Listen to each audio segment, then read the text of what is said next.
Ontario's Bill 60, officially titled the Fighting Delays Building Faster Act of 2025, has just passed provincial legislature amid heated debate and public outcry.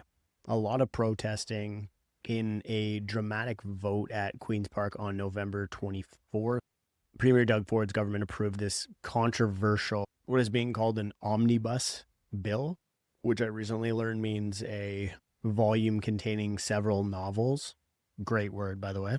Despite loud opposition from tenant advocates, when I said loud, there was like a full protest on the 22nd over the weekend, which I find kind of interesting because a bunch of them are says about like hands off rent control.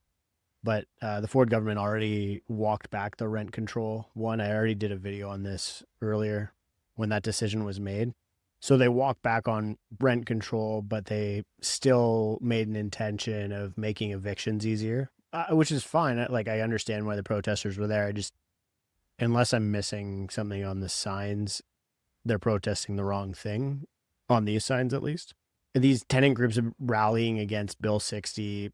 There was protesters in the public gallery that were interrupting the proceedings, chanting things like people over profits. And at one point, to my understanding, Doug Ford actually told those protesters to go find a job.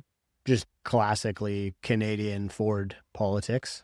So over the weekend, protesters basically marched to Queen's Park, coinciding with National Housing Day, urging the government to kill Bill 60, organized by a broad coalition including tenant unions, advocacy groups like Acorn Canada, and No Demo Evictions Ontario. The demonstrators carried signs and shouted slogans such as Doug Ford Slumlord, decent rhyme, and Stop the War on the Poor, another good rhyme. In today's video, I'm going to take a ideally unbiased look at exactly what Bill 60 does, how it changes the rules for property owners, landlords, and tenants, and why it is sparking protests and political backlash.